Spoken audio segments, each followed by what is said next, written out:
Bom dia a todos. Hoje nós vamos falar um pouco sobre otimização paramétrica, estudo de Design of Experiments, utilizando a nossa ferramenta iSight. Só deixa eu tirar a legenda aqui. Beleza. Utilizando a ferramenta iSight, que é uma das ferramentas do pacote Simula Extended Tokens. No caso do iSight, só para dar um breve overview, ele é utilizado não somente para fazer estudos de otimização paramétrica e design of experiments, também é possível fazer análise de Six Sigma, Monte Carlo, fazer loops e tasks de automação, porém o foco principal será o uso dessa ferramenta para otimização paramétrica e estudo de DOE.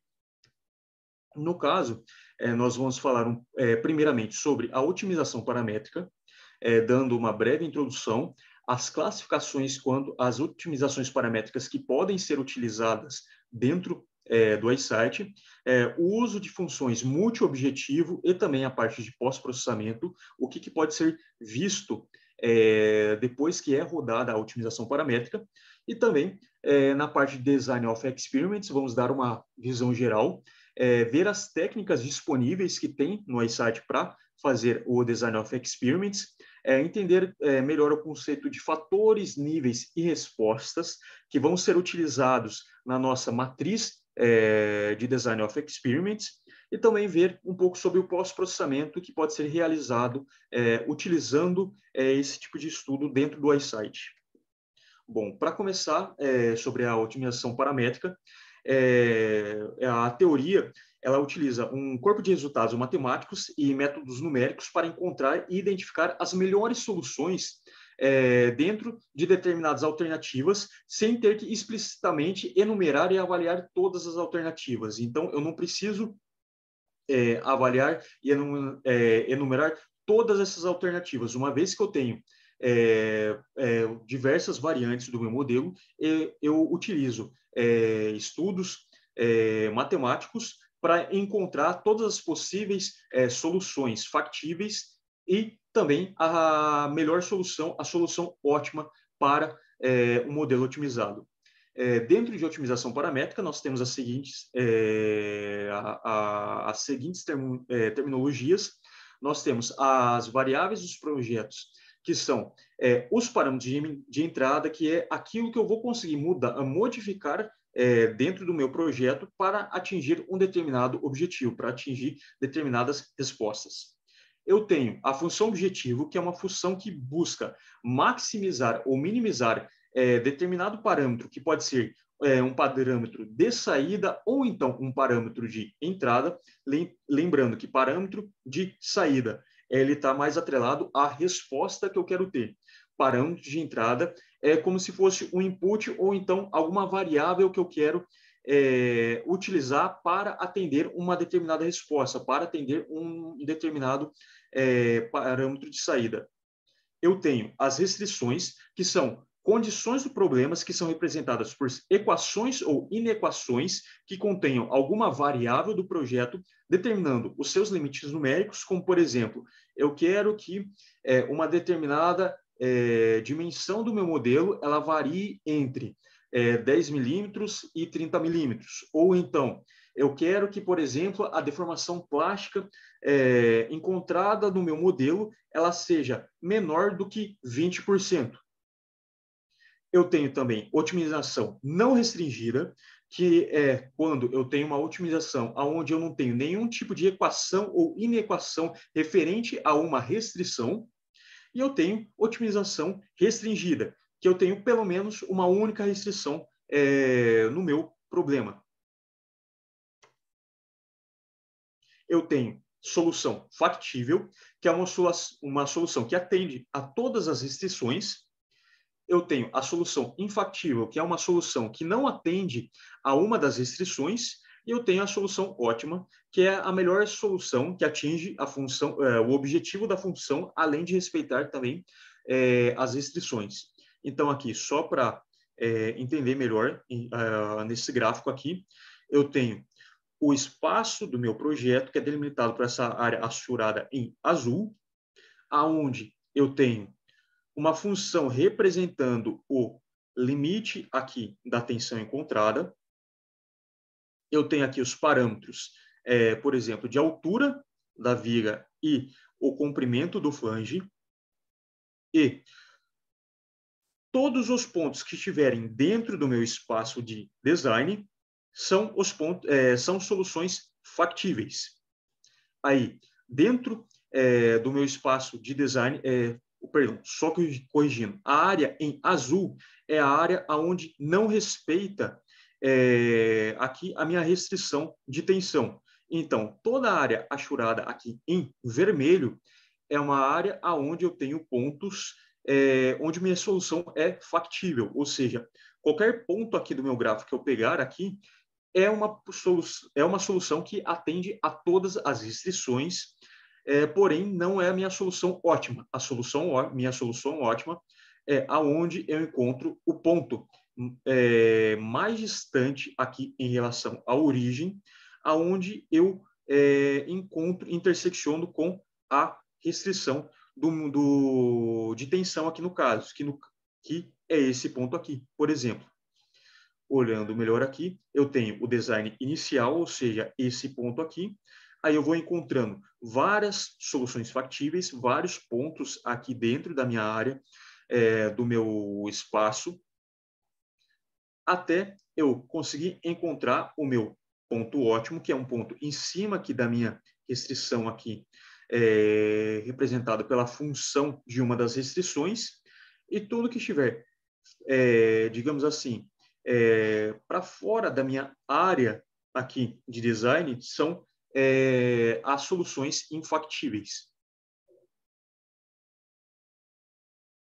Agora falando um pouco sobre as classificações, os tipos de otimização paramétrica que eu tenho, que eu consigo utilizar com a ferramenta do iSight. Eu tenho as otimizações que utilizam a técnica do gradiente.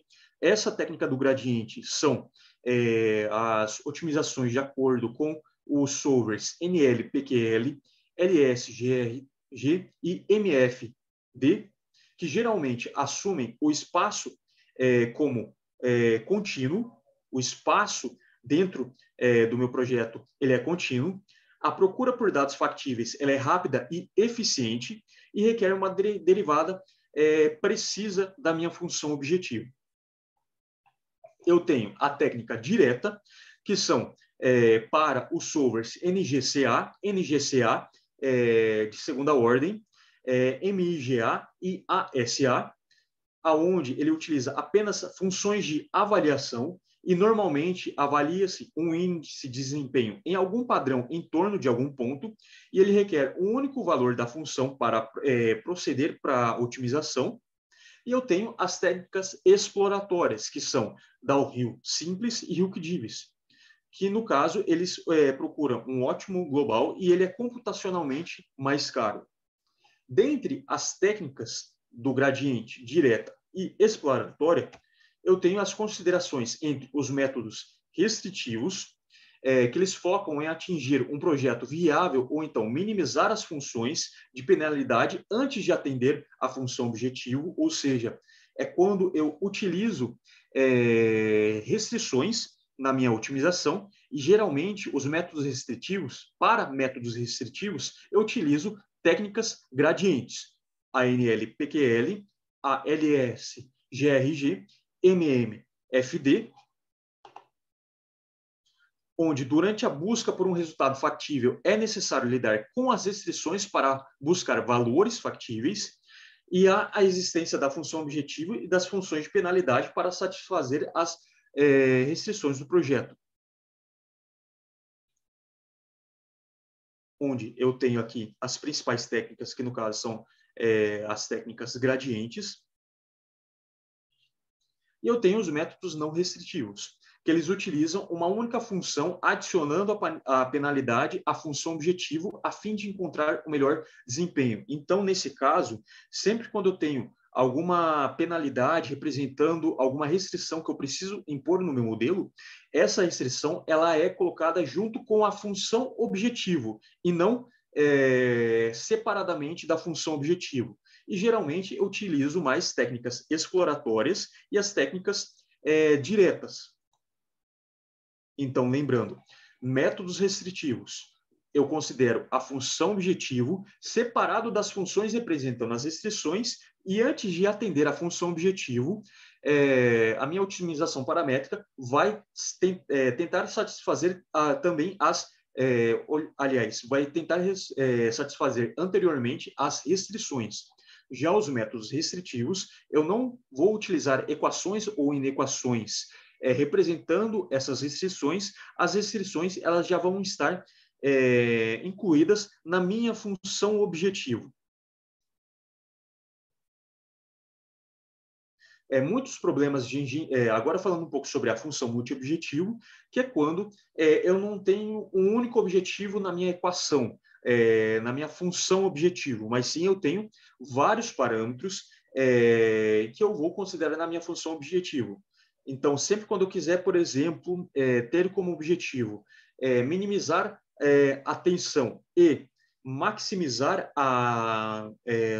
minimizar a tensão e minimizar a massa, eu tenho dois tipos de resposta diferentes, ou então minimizar a massa e minimizar a deflexão, a magnitude de deformação do meu modelo, eu considero a função multiobjetivo, onde eu tenho a minha primeira função, a segunda função, e aí com isso o objetivo tem que satisfazer essas duas respostas.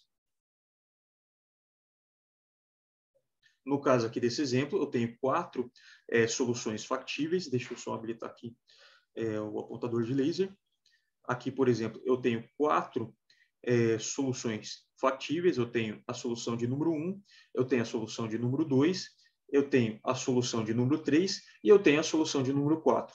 Sendo a solução de número 4 a resposta onde eu tenho o menor valor da minha função objetivo 2, que no caso aqui está sendo representada pela massa, e a função número 1, que está sendo representada aqui pela deflexão. Então, essa daqui é a minha solução ótima, ou a solução de número 4, que satisfaz as minhas duas respostas na minha função multiobjetivo.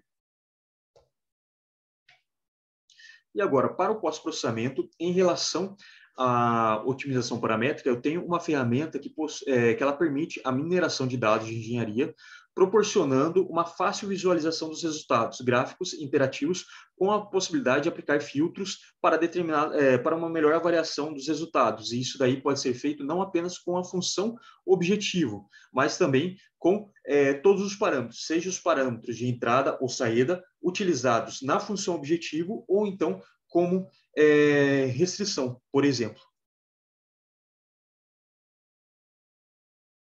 E agora nós vamos falar um pouco sobre Design of Experiments, também conhecido como DOE, dentro do iSight. Ele é utilizado para classificar os efeitos das respostas de entrada e saída. Então, diferentemente da otimização paramétrica, onde eu quero apenas obter uma única solução ótima para o meu modelo, além de obter as soluções factíveis, é apenas quantitativa. No Design of Experiments, eu consigo avaliar também a qualidade da minha resposta, os efeitos desses parâmetros, como que eles, capturando a sensibilidade da resposta para alterações dos parâmetros de entrada e saída, ou seja, eu consigo avaliar se um determinado parâmetro ele está contribuindo positivamente ou negativamente para o meu objetivo, além de conseguir identificar essa sensibilidade, identificando se ele está contribuindo ou positivamente ou negativamente para o meu objetivo, eu consigo identificar também as interações desses parâmetros. Por exemplo, além de um parâmetro A, ele ser avaliado como um parâmetro que contribui positivamente para o meu objetivo, eu consigo identificar também como que ele interage com outros parâmetros e também qual que é a sensibilidade da combinação desses parâmetros. Esses parâmetros combinados, eles melhoram o meu objetivo ou eles pioram o meu objetivo. E com isso, classificando os efeitos e avaliando a sensibilidade dos parâmetros individualmente ou então em conjunto, interagindo entre si, eu consigo ter um projeto ideal estimado e aí com isso eu consigo gerar um modelo superficial da minha resposta e eu consigo fazer isso de uma maneira automatizada, podendo executar vários experimentos em paralelo. Então, com a técnica de DOE, eu não somente encontro a minha resposta ótima, como também avalio os parâmetros que foram utilizados e como que esses parâmetros contribuem individualmente ou em conjunto, seja de maneira positiva ou negativa, no meu estudo, no objetivo do meu estudo. Como benefícios, eu tenho um estudo eficiente do meu espaço de design, ou seja, eu tenho uma experimentação estruturada versus uma adivinhação manual, ou então aquela técnica tipo de tentativa e erro. Eu consigo gerenciar espaços de design multidimensionais. É uma solução, onde eu consigo fazer a seleção inteligente dos pontos de design para estimar os efeitos que eles estão tendo no meu estudo. E ele é reprodutível, ou seja, ele pode ser padronizado. E agora, algumas considerações. Quantos experimentos podem ser feitos? E qual que é o tamanho do espaço de design que precisa ser analisado? Essas duas perguntas, essas duas considerações, elas podem ser respondidas de acordo com as técnicas de DOE que eu vou utilizar. Então, dependendo da técnica que eu utilizo, eu consigo ter uma abordagem específica para o meu estudo. Agora, falando um pouco sobre as técnicas disponíveis que eu tenho de Design of Experiments dentro do iSight. Eu tenho a técnica adaptativa, que ela otimiza a posição dos pontos no espaço, maximizando a distância entre eles. E a estratégia, ela assegura que não haja dois pontos muito próximos um do outro. Então, eu tenho aqui, nesse gráfico aqui, um estudo inicial da minha matriz representado pelos pontos em vermelho. Então, eu tenho, digamos assim, no caso, 5 pontos em vermelho que representam as 5 combinações de parâmetros que eu tenho no meu estudo inicial, dentro da minha matriz de Design of Experiments. E aí, com isso, eu adiciono mais 5 pontos em verde e eu adiciono mais 5 pontos em azul. Então, ele vai adicionando, digamos assim, pontos que representam diferentes configurações dos meus parâmetros combinados ou individuais. E dessa maneira ele tenta fazer, e ele vai fazendo isso de maneira com que dois pontos não fiquem muito próximos um ao outro, para eu ter uma melhor avaliação da minha resposta dentro da minha matriz de design. Eu tenho também a técnica de box backing, que é uma classe incompleta de 3 espaços fatoriais, assistindo em 3 blocos ortogonais, que inclui pontos posicionados nas arestas. Então, eu trabalho no espaço 3D, aonde todos os espaços amostrais eles estão praticamente equidistantes e sempre posicionados nas arestas do meu espaço amostral. Eu tenho a técnica full fatorial, onde cada combinação de todas as entradas em todos os valores especificados, ou seja, dentro da minha matriz, eu tenho pontos que vão ser avaliados entre toda a minha matriz. Eu tenho a técnica de matriz ortogonal, que é como se fosse o full fatorial, só que de uma maneira fracionada, escolhida para manter a ortogonalidade entre os fatores. Ele cobre o espaço como full fatorial, mas com menos experimentos e menor fidelidade. Então, é como se eu pegasse, assim, por exemplo, todo o meu espaço amostral, e aí, com isso, eu considerasse não todos os pontos, mas apenas alguns pontos principais de uma maneira mais fracionada. Só que com a mesma regra de distribuição, de uma maneira ortogonal, com uma menor quantidade de pontos que eu vou avaliar. Eu tenho a Central Composite Design, que é o design fatorial completo, de 2 níveis, aumentando com ponto central e 2 pontos estrelas em cada uma delas, ou seja, eu considero aqui os pontos, e além desses pontos aqui, eu tenho o meu ponto médio, que eu vou estar considerando também no meu o ponto central, perdão, corrigindo a nomenclatura, o ponto central aqui no meu espaço amostral, além também de pontos extremos aqui, formando uma cruz para cada entrada. Então, essa é a maneira com que ele distribui os pontos, que são nada mais do que a combinação dos diversos parâmetros que vão ser considerados. Eu tenho um estudo paramétrico, que é a análise de sensibilidade definida pelo usuário. Ela varia uma entrada enquanto mantém outras fixas. Então, a minha entrada, ela vai variando. Por exemplo, eu tenho aqui, tanto no sentido positivo, positivo e negativo na horizontal, como no sentido positivo e negativo na vertical, eu tenho os pontos, as entradas fixas, que são as entradas nas extremidades, e aí com isso eu tenho a variação dessa entrada ao longo desses eixos até chegar no ponto central. Eu tenho a técnica Latin Hypercube, onde eu tenho um espaço amostral uniformemente dividido, mesmo no de divisões para N, de divisões N para todas as entradas. Ele combina aleatoriamente os níveis para especificar N pontos. Então, com isso, eu tenho uma distribuição equidistante desses pontos, mas eles não precisam estar ortogonais entre si.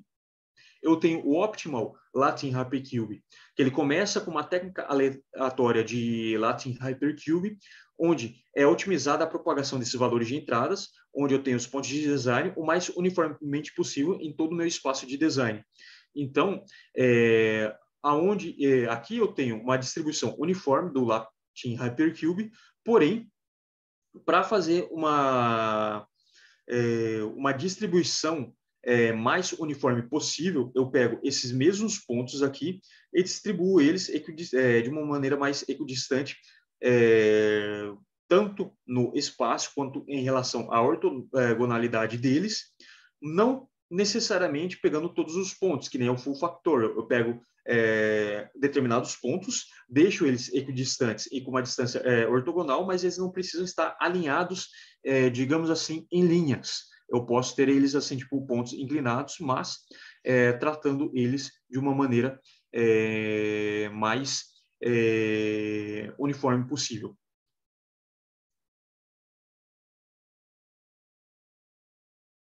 Agora, falando sobre típicos objetivos dessas técnicas. Eu tenho análise de sensitividade, que no caso, utilizando o full factorial, ou então o full factorial fracionado, ou então de matriz ortogonais, nesse caso, sempre para analisar a sensitividade, vai ser utilizado a técnica full factorial, quando eu tenho que realizar várias simulações. Quando eu quero pegar uma coleção de dados para um modelo de aproximação, ou seja, eu tenho um modelo global e aí eu quero fazer um modelo aproximado, para depois, nesse modelo aproximado, eu fazer uma técnica de otimização. Eu posso utilizar o Optimal Latin Hypercube ou então o Full Factorial, ou então, se eu quiser fazer uma otimização pré-eliminar antes da minha técnica de Design of Experiments, eu posso utilizar o Optimal Latin Hypercube ou então o Full Factorial. Então, dependendo do tipo da minha aplicação, além da descrição das técnicas que eu tenho, considerando esses 3 tópicos principais, que é quando eu utilizo o Design of Experiments, essas daqui são as técnicas mais indicadas para cada caso. Agora, falando um pouco sobre o que são os fatores, níveis e respostas. No caso, os fatores são os parâmetros de entrada a serem estudados. Ou seja, um subconjunto de todos os parâmetros. Então, eu tenho todos os meus parâmetros, e aí, para cada um desses parâmetros, eu vou ter os fatores, que é a combinação desses parâmetros que vão ter um certo valor X para cada uma das combinações. Eu tenho os níveis, que são os níveis dos fatores utilizados no estudo, ou seja, as quantidades desses fatores, ou seja, o fator 1, fator 2, fator 3, e eu tenho as respostas, que são os parâmetros de saída a serem analisados, que são um subconjunto de todos os parâmetros de respostas. Enquanto os fatores são relacionados aos inputs, as respostas estão relacionadas aos outputs. E os níveis sempre são relacionados à quantidade de fatores utilizados no meu estudo. E a matriz é a lista de todos os experimentos que são executados e é gerada pela técnica de DOE selecionada na configuração do fator. Então, aqui ó, eu tenho os fatores, que são os parâmetros de entrada, e aí, de acordo com os fatores e o número de níveis que eu determino para que cada fator pode ter para fazer a combinação, eu tenho a minha design, a minha matriz do projeto, aonde eu tenho a combinação dos fatores, de todos os fatores, de cada um desses parâmetros, para fazer o estudo de Design of Experiments. E uma vez que o meu estudo de DOE é executado, para cada experimento da matriz, eu tenho o fator x1 e x2, ele produzirá uma resposta Z, ou seja, eu tenho aqui, nesse gráfico que eu posso ver, os parâmetros x1, os parâmetros x2, e o conjunto, a combinação deles vai gerar uma resposta aqui no eixo Z. Então, o meu estudo ele acaba sendo trabalhado num espaço tridimensional. E agora eu tenho aqui algumas avaliações muito úteis para o meu estudo de Design of Experiments, que eu vou falar para vocês. O primeiro deles é o estudo de causa-efeito, que ele fornece uma informação de como uma resposta é influenciada na média por um fator. E ao utilizar esse tipo de pós-processamento, deve ser consideradas a magnitude, ou seja, quanto maior for a magnitude do meu parâmetro, maior é a influência da resposta. Então, aqui eu posso ver aqui que, por exemplo, a magnitude de x2, ela representa uma maior influência do que o parâmetro x1, porém, quando eu quando eu faço a combinação aqui de x1 menos x2, ela vai ter uma influência maior do que eu pegar o parâmetro x1 e elevar ao quadrado. Então, sempre a magnitude, eu vou olhar apenas a resposta em módulo, para avaliar se eu tenho uma maior influência ou menor influência. Agora, para ver se essa influência ela é proporcional ou inversamente proporcional, eu preciso avaliar a direção, ou seja, um efeito positivo que o crescimento da resposta é proporcional ao crescimento do fator, e um efeito negativo significa que o crescimento da resposta ele é inversamente proporcional ao crescimento do fator. Então, eu tenho aqui, por exemplo, o meu parâmetro x2. Ele sozinho, ele tem uma influência inversamente proporcional à minha resposta. Porém, quando eu pego o parâmetro x2 e elevo ele ao quadrado, eu tenho uma influência diretamente proporcional à minha resposta. Eu tenho a ordem, que ela pode ser uma ordem quadrática ou ordem linear para minha resposta, por isso que eu tenho aqui, por exemplo, os inputs aqui, aliás, os parâmetros aqui lineares, e eles com uma função de segundo grau, e a interação, que é, no caso, a interação entre os parâmetros. Quanto maior for o efeito na interação, maior será a influência na resposta quando esses parâmetros forem alterados juntos. Ou seja, quando eu altero os parâmetros juntos, eu posso ter uma maior influência ou menor influência. Eu tenho também o diagrama de Pareto. No caso, ele classifica os fatores quantificando a sua contribuição na resposta, utilizando coeficientes normalizados de um polinômio de segunda ordem, que representa a porcentagem do efeito da resposta. Então, enquanto no gráfico de causa-efeito eu avalio ele mais qualitativamente, com o gráfico de Pareto, além de avaliar ele qualitativamente, eu consigo avaliar ele quantitativamente, ou seja, a porcentagem de efeito que determinado parâmetro está tendo na minha resposta, seja ele positivo ou negativo. Positivo, ele é demonstrado numa barra em azul, e negativo na barra em vermelho. Eu tenho o data mining, que no caso eu posso aplicar filtros de experimentos para medir a sensitividade, e quanto menor a faixa de um parâmetro de entrada após o filtro, mais importante é esse parâmetro.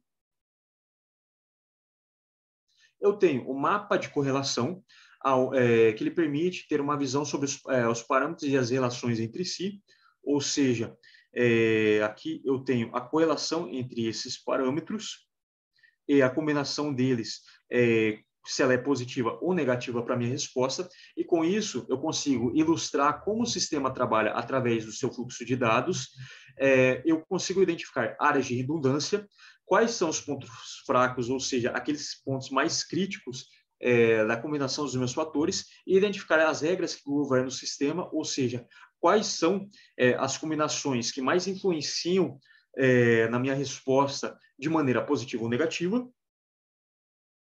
E agora, antes de abrir o espaço a dúvidas, eu vou só mostrar aqui, por exemplo, a interface aqui do iSight e explicar um pouco mais, por exemplo, um exemplo aqui. Eu não vou criar ele do zero, mas só vou explicar o que está sendo considerado e como que foi construído. No caso aqui do DOI, depois eu vou para a otimização. Aqui eu tenho um arquivo em Excel. Nesse arquivo Excel aqui, eu consigo ler todos os parâmetros, definir quais são os parâmetros de entrada e os parâmetros de saída. Por exemplo, eu tenho aqui meus inputs, que no caso, aqui é um exemplo de uma viga, onde eu tenho o comprimento da minha viga, a altura da viga, o comprimento do flange, a espessura da alma e a espessura do flange. Esses daqui são os inputs que estão sendo considerados para esse estudo de DOI. E aí eu tenho também os meus outputs, que no caso eu tenho a resposta da massa, da tensão e da deflexão, de acordo com os carregamentos que são aplicados aqui com as propriedades do material, porém, essas outras informações aqui não vão ser utilizadas no meu estudo de DOE. Eu tenho os meus parâmetros geométricos, que são os meus fatores, e eu tenho as minhas respostas, que são os outputs. E com isso, eu tenho aqui, por exemplo, a configuração aqui. Eu tenho a configuração aqui.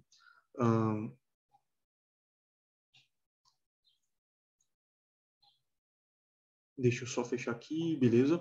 Agora eu tenho a configuração do meu estúdio DOE, por exemplo.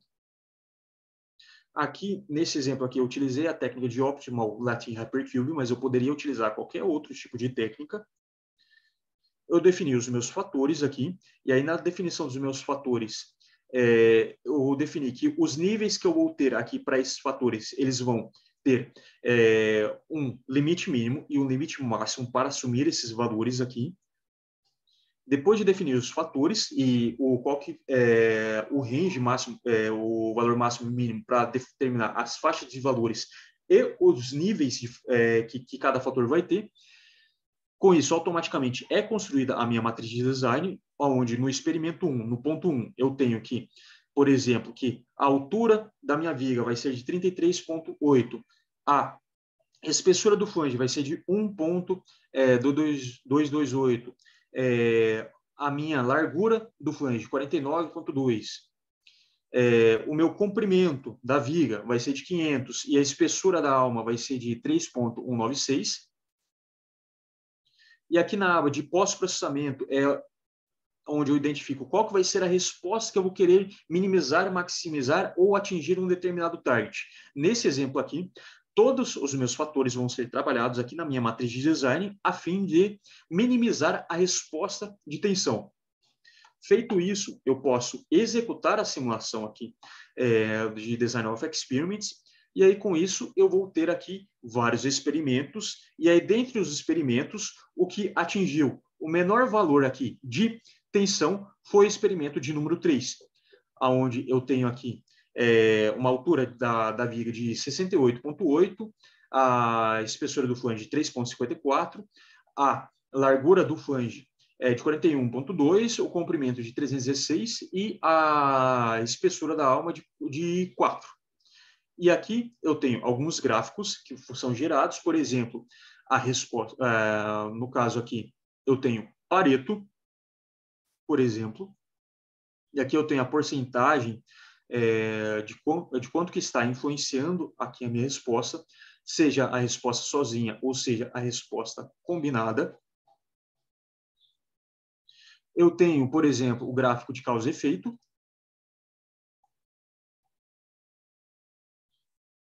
e eu tenho outros tipos de resposta que, no caso, automaticamente esses gráficos eles já vão sendo gerados quando você roda a sua simulação. Ou então, caso aconteceu de, João, eu não consegui ver um determinado gráfico, o que eu posso fazer? Eu posso simplesmente criar os gráficos aqui, por exemplo, e aí eu posso criar não somente os gráficos principais de DOE, mas eu posso criar outros gráficos gerais. Eu tenho essa possibilidade com o iSight.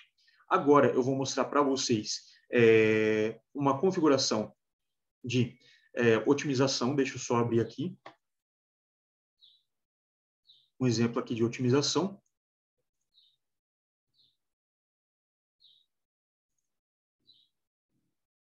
Considerando aqui o mesmo caso aqui, o mesmo exemplo aqui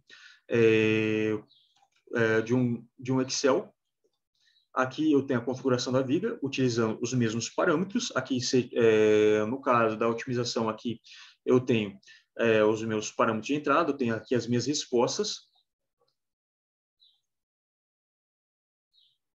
Vendo aqui a configuração da minha técnica de otimização, nesse caso aqui eu utilizei a técnica de NL, PQLP, foi a técnica que eu utilizei, mas aqui eu posso definir qualquer outro tipo de técnica. As variáveis, eu coloquei aqui, deixei aqui o valor atual, mas aí eu defini quais são os valores máximos e mínimos que cada variável pode ter. E cada uma dessas variáveis aqui, eu posso pegar aqui as minhas respostas e transformar em restrições ou não, no caso da deflexão, da massa ou então da tensão. Nesse caso aqui, eu não considerei nenhuma restrição, então é uma otimização não restritiva. Eu tenho apenas as variáveis que vão poder assumir determinados valores. E aqui na minha função objetivo, nesse exemplo aqui, eu quero minimizar a massa. Então, construídas as variáveis que podem assumir X valores, não adicionei nenhuma resposta de saída, como uma equação, uma inequação ou equação de restrição, e determinei aqui qual que é o meu objetivo. E depois de rodar uma otimização,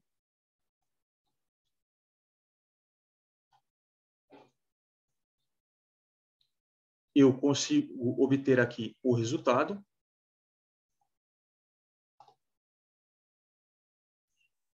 E aqui eu tenho histórico, por exemplo, que utilizando uma otimização, eu tive que a minha função objetivo, no caso, ela foi alcançada, aqui atingiu um menor valor, quando eu tive uma espessura, uma altura da viga de 10, espessura tanto da flange quanto da alma de 1, e o comprimento da flange de 10. E aqui em Data Analysis, eu consigo ver, assim, por exemplo, cada ponto aqui, o que foi mais influenciado ou não. E aí, com isso, eu posso criar vários gráficos que forem necessários, mas geralmente com otimização, aqui no Data Analysis, eu posso ver aqui, por exemplo, geralmente, mais aplicado, eu venho aqui em Data Analysis, as escalas em 2D, e aí eu consigo ver vários tipos de gráficos, mais para avaliação de otimização. Por exemplo, os gráficos aqui de como que variou esse tipo de, no caso, como que foi o comportamento dessa variável aqui, ao longo, em comparação com as respostas que eu tenho aqui. Por exemplo, o quão viável é esse design, em comparação com ao flange, em comparação com a resposta de massa, da função objetivo, aonde que foi atingido, por exemplo, o ponto ótimo. E aí, com isso, eu consigo avaliar aqui todas as respostas. Basicamente, pessoal, era isso que eu tinha para mostrar para vocês, trazer um pouco do conhecimento teórico e como utilizar ele dentro do iSight e até mesmo mostrar a ferramenta iSight para vocês.